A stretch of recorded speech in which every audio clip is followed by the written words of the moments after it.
Exams ഒക്കെ വരികയാണ്. അപ്പം നമുക്ക് ഓരോ സബ്ജക്റ്റും പഠിക്കാൻ അതിൻ്റെതായിട്ടുള്ള ടെക്നിക്സ് ആൻഡ് ടിപ്സ് ഉണ്ടെന്നുള്ള കാര്യം നിങ്ങൾക്ക് അറിയാം അല്ലേ? നിങ്ങൾ ഫ്ലാഷ് കാർഡ്സിനെ കുറിച്ച് കേട്ടിട്ടുണ്ടോ? യെസ്, ഫ്ലാഷ് കാർഡ് എന്നുകൊണ്ട് ഉദ്ദേശിക്കുന്നത് ആ ഒരു സ്ക്വയർ ടൈപ്പ് കാർഡിൽ നിങ്ങൾക്ക് വളരെ ബുദ്ധിമുട്ടായിട്ടുള്ള കോണ്ടന്റ് എന്ത് ചെയ്ത് വെച്ചിരിക്കണം, എഴുതി വെക്കാം. ഓക്കെ, അതൊരു സിമ്പിൾ ആക്കി വെക്കാം, ഒരു ചിത്രമാക്കി വെക്കാം.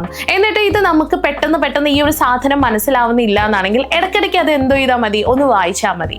എല്ലാ കാര്യങ്ങളും നിങ്ങൾ ഫ്ലാഷ് കാർഡിലേക്ക് കോപ്പി ചെയ്യരുത്. നിങ്ങൾക്ക് വളരെ ബുദ്ധിമുട്ടായിട്ടുള്ള കാര്യങ്ങൾ മാത്രം നിങ്ങൾ എന്ത് ചെയ്തിരിക്കണം, ഫ്ലാഷ് കാർഡിലേക്ക് കോപ്പി ചെയ്യാം.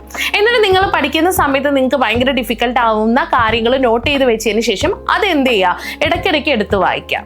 ഇതാണ് ഏറ്റവും ഇൻട്രസ്റ്റിംഗ് ആയിട്ടുള്ള ഒരു ടെക്നിക്ക്. കാരണം എന്താണെന്ന് വെച്ചാൽ ഹിസ്റ്ററിയിലൊക്കെ കുറേ കാര്യങ്ങൾ പഠിച്ചിട്ട് മൈൻഡിൽ നിൽക്കാത്തൊരു സംഭവം ഉണ്ടാവും. അപ്പോൾ നമുക്ക് പരസ്പരം കണക്ഷൻ ഉണ്ടാക്കിയെടുക്കാൻ പറ്റാത്ത അവസരങ്ങൾ വരുന്ന സമയത്താണ് ഈ ഫ്ലാഷ് കാർഡ് യൂസ് ചെയ്യാൻ വേണ്ടി പറ്റുന്നത്.